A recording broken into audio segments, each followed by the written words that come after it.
दोस्तों, स्वागत है आपका आपके ही चैनल फार्मेसी नॉलेज में। आज हम स्टार्ट करेंगे एंथेलमेंटिक ड्रग्स। इस वीडियो में हम इसके बेसिक इंट्रोडक्शन एंड क्लासिफिकेशन की बात करेंगे। इसके साथ ही हम जानेंगे कीमोथेरेपी ऑफ हेलमेंथियासिस। आपने इससे पहले भी अल्बेंडाजोल या मेबेंडाजोल का नाम सुना होगा और कई बार इसका ओरल एडमिनिस्ट्रेशन भी किया होगा। तो ये सारे ड्रग्स एंथेलमेंटिक ड्रग्स के एग्जाम्पल हैं।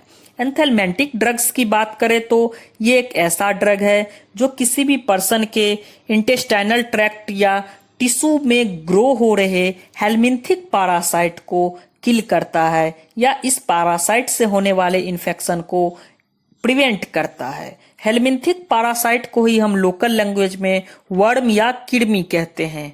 तो जब हम एंटी हेलमिंथिक ड्रग्स देते हैं तो ये या तो उस पैरासाइट को कंप्लीटली किल करता है या ये आपके स्टूल में इस पैरासाइट को एक्सक्रीट आउट करने में मदद करता है, जिससे कि होस्ट के बॉडी में इस पैरासाइट का इन्फेक्शन नहीं हो पाता।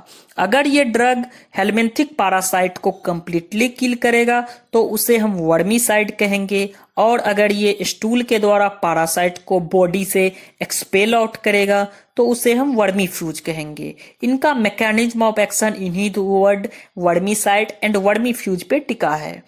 अब हम बात करेंगे हेलमिंथिक पैरासाइट के इन्फेक्शन होने का एक्चुअल रीजन क्या है। यह इन्फेक्शन मेनली चिल्ड्रेन में देखा जाता है। इसके साथ ही अनहाइजीनिक इन्वायरमेंट के कारण बहुत सारे देशों में हेलमिंथिक इन्फेक्शन होता है। आज भी ट्रॉपिकल रीजन में या अनडेवलप्ड कंट्री में लोग प्रॉपर हाइजीन मेंटेन नहीं करते, जिससे हेलमिंथिक इन्फेक्शन के चांसेस और बढ़ जाते हैं। अनडेवलप्ड कंट्रीज के गांव के क्षेत्र में आज भी बच्चे मिट्टी से खेलते हैं और कभी कभी इसी मिट्टी को खा भी लेते हैं। इस मिट्टी में हेलमिंथिक पैरासाइट प्रेजेंट होता है जो कि इनके इंटेस्टाइनल ट्रैक्ट में जाके इन्फेक्शन कॉज करता है, और यही हेलमिंथिक पैरासाइट आगे चलकर इस बच्चे के पेट में दर्द करता है और स्टूल में के द्वारा बॉडी से एक्सक्रीट आउट होता है। कभी कभी गांव के क्षेत्र में लोग खुले पैर से इधर उधर घूमने लगते हैं तो मिट्टी में पाए जाने वाले पैरासाइट इनके लेग में सूजन जैसे कंडीशन कॉज करते हैं, जिसे हम लोकल लैंग्वेज में हाथी पाँव या फिलेरियोसिस भी कहते हैं। ये भी एक टाइप का हेलमिंथिक इन्फेक्शन है। कुछ और भी रीजन है, जैसे कि अनडेवलप्ड कंट्रीज के गांव में लोग आज भी वॉशरूम नहीं होने के कारण खुले में टॉयलेट करते हैं, और यही रेनी सीजन में सॉइल के साथ मिक्स होकर हेलमिंथिक पैरासाइट को जन्म देता है, जो कभी कभी वाटर सोर्स या उस कंटामिनेटेड सॉइल के कांटेक्ट में आने से इन्फेक्शन कॉज करता है। आप इस पिक्चर में देखेंगे कि कैसे बच्चे सॉइल के साथ खेल रहे हैं या कैसे कंटामिनेटेड वाटर का यूज कर रहे हैं, जिससे हेलमिंथिक इन्फेक्शन हो सकता है। और इन्हीं इन्फेक्शन का पता लगाकर हम एंटी हेलमिंथिक ड्रग्स का यूज करते हैं। अब हम बात करेंगे ये हेलमिंथिक पैरासाइट किसी पर्सन को कैसे हार्म पहुंचा सकता है। आप सभी जानते हैं पैरासाइट एक ऐसा माइक्रो ऑर्गेनिज्म है जो हमारे बॉडी में लिए गए न्यूट्रिएंट्स को इंगल्फ करके ग्रो करता है और हमारे बॉडी को ही हार्म पहुंचाने लगता है। अब इनके पॉइंट्स को देखें तो they depriving him for food. It means जो हम अपने लिए न्यूट्रिएंट्स लेते हैं उसको ये पैरासाइट अपने सर्वाइवल के लिए यूज करने लगता है, जिससे हमारे बॉडी में कभी कभी न्यूट्रिशनल डिफिशियंसी जैसे कंडीशन अपीयर्ड होता है। सेकेंड पॉइंट इज ये ब्लड लॉस भी कॉज करता है। एक्चुअली ये ब्लड के फॉर्मेशन के लिए इंपॉर्टेंट न्यूट्रिशन को यूज करके ब्लड को इफेक्ट करता है, जिससे कभी कभी हमारे बॉडी में आरबीसी प्रोडक्शन घट जाता है। Third point is injury to the organ. It means ये पैरासाइट जिस ऑर्गेन में प्रेजेंट होता है उस ऑर्गेन में पेनिट्रेशन कॉज करने लगता है, जिससे ऑर्गेन इंजरी के चांसेस बढ़ जाते हैं। ये इंटेस्टाइनल या लिम्फेटिक ऑर्गेन को भी इफेक्ट करता है। इसके साथ ही ये ऑर्गेन में अपना वेस्ट प्रोडक्ट यानी टॉक्सिन भी सिक्रीट करता है। अब बात करेंगे हम ऐसे हेलमिंथिक पैरासाइट की एग्जाम्पल की जो हमारे होस्ट के एलिमेंट्री कनाल में प्रेजेंट होता है और इन्फेक्शन कॉज करता है। इस पॉइंट को जानना बहुत ही जरूरी है क्योंकि जब हम ड्रग्स की बात करेंगे तो हम पर्टिकुलर पैरासाइट को खत्म करने के लिए कौन सा ड्रग यूज करेंगे इसके बारे में जानेंगे। तो पहला पैरासाइट है टेपवर्म। इसके एग्जाम्पल हैं Taenia saginata and Hymenolepis nana. Second is roundworm. इसके एग्जाम्पल हैं Ascaris lumbricoides. Third is threadworm. इसके एग्जाम्पल हैं Enterobius vermicularis. Fourth is hookworm. उसके एग्जाम्पल है Ancylostoma duodenale and Necator americanus. Next is guinea worm. इसके example हैं Dracunculus मेडिनेंसिस।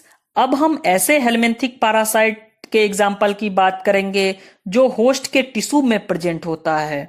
First is trematodes या flukes. Trematodes means pierce with hole. It means ऐसे parasite जो कि किसी पर्सन के टिश्यू में पियर्सिंग या पेनिट्रेशन कॉज करता है और एक स्मॉल पोर्स का जनरेशन करता है जिससे कि ये ऑर्गेन्स को इंजुरी कर सकता है।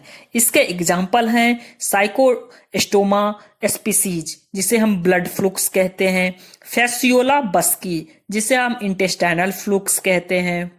नेक्स्ट इज फैसियोला हिपेटिका जिसे हम लीवर फ्लूक्स कहते हैं।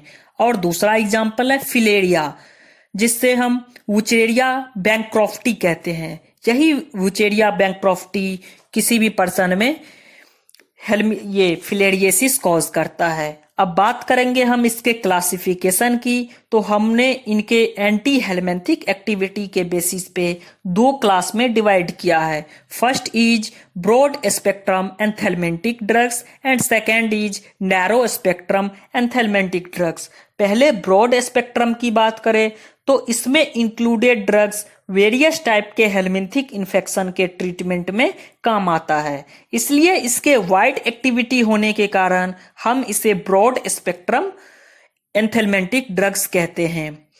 हेलमिंथिक इन्फेक्शन के टाइप और उसमें यूज होने वाले ब्रॉड स्पेक्ट्रम एंथेलमेंटिक ड्रग्स के एग्जाम्पल को देखें तो फर्स्ट जो है वो है roundworm, threadworm, hookworm, tapeworm and fluke infection. इसमें हम जनरली मेबेंडाजोल का यूज करते हैं जो कि ब्रॉड स्पेक्ट्रम एंथेलमेंटिक्स है। सेकेंड जो इन्फेक्शन का टाइप है वो है राउंडवर्म, थ्रेडवर्म एंड हुकवर्म। इस इन्फेक्शन के टाइप में हम अल्बेंडाजोल या पायरेंटल पैमोएट का यूज करते हैं। Second classification is narrow spectrum anthelmintics. नाम से ही स्पष्ट है कि ये एक ऐसे ड्रग्स हैं जो किसी पार्टिकुलर पैरासाइट के इन्फेक्शन को ही ठीक कर सकते हैं। इनको आप एक से ज़्यादा पैरासाइट या वाइड लेवल के ट्रीटमेंट में यूज नहीं कर सकते हैं। पहला इन्फेक्शन का टाइप है राउंडवर्म एंड थ्रेडवर्म इन्फेक्शन। इसके यूज में हम पाइपराजीन एंड पायरेंटल पैमोएट का यूज करते हैं। इसके साथ ही आइवरमेक्टिन का भी हम यूज कर सकते हैं। सेकेंड जो इन्फेक्शन का टाइप है वो है हुकवर्म इन्फेक्शन। इसके लिए हम बेफेनियम या टेट्राक्लोरोइथाइलिन का यूज करते हैं। थर्ड जो इन्फेक्शन का टाइप है वो है फिलेरिया। इसके लिए हम डाइथाइल कार्बामाजिन का यूज करते हैं। फोर्थ जो इन्फेक्शन का टाइप है वो है टेपवर्म। इसके लिए हम निक्लोसामाइड एंड डाइक्लोरोफेन जैसे नैरो स्पेक्ट्रम एंथेलमेंटिक्स का यूज करते हैं। Next is flukes infection. इसके लिए हम प्राजिक्वेंटल या मेट्रिफुनेल जैसे नैरो स्पेक्ट्रम एंथेलमेंटिक्स का यूज करते हैं। तो हमने जाना नैरो स्पेक्ट्रम एंथेलमेंटिक्स के एग्जाम्पल के बारे में। नेक्स्ट वीडियो में हम इन सभी इंपॉर्टेंट ड्रग्स के मैकेनिज्म ऑफ एक्शन एंड उसके कंप्लीट फार्माकोलॉजी की बात करेंगे। थैंक यू दोस्तों।